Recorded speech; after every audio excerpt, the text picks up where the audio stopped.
أولئك جزاؤهم أن عليهم لعنة الله والملائكة والناس أجمعين خالدين فيها لا يخفف عنهم العذاب ولا هم ينظرون إلا الذين تابوا من بعد ذلك وأصلحوا فإن الله غفور رحيم. दूसरा सवाल बिस्मिल्लाहिर्रहमानिर्रहीम फखरज मिन्हा खाइफन यतरक़ब बिस्मिल्लाहिर्रहमानिर्रहीम फखरज मिन्हा खाइफन यतरक़ब قال رب نجني من القوم الظالمين ولما توجه تلقاء مدين قال عسى ربي أن يهديني سواء السبيل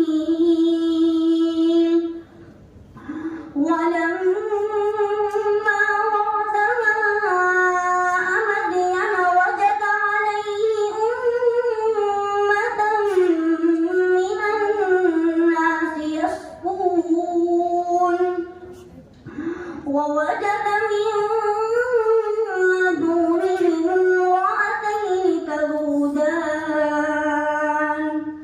قال ما خطبكما قالتا لا نسقي حتى يصدر الرعاء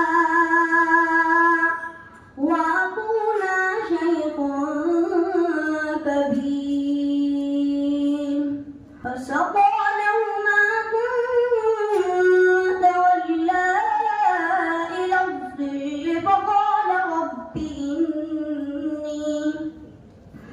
فقال رب إني لما أنزلت إلي من خير فقير. तीसरा सवाल बिस्मिल्लाहिर्रहमानिर्रहीम قل هو الذي أنشأكم وجعل لكم السمع والأبصار والأفئدة قليلا ما تشكرون.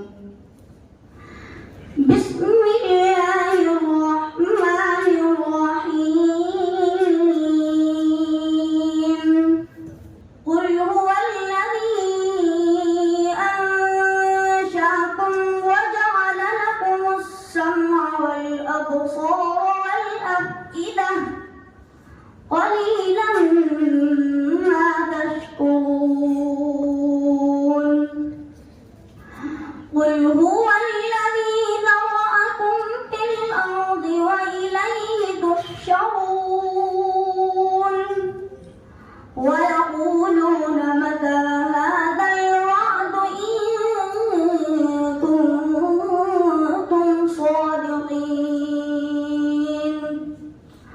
قل إنما العلم عند الله وإنما أنا نذير مبين. فلما رأوه زلفة سيئت وجوه الذين كفروا وقيل هذا الذي كنتم به تدعون. صدق الله العظيم. ये थे मुसाहिब नंबर 235।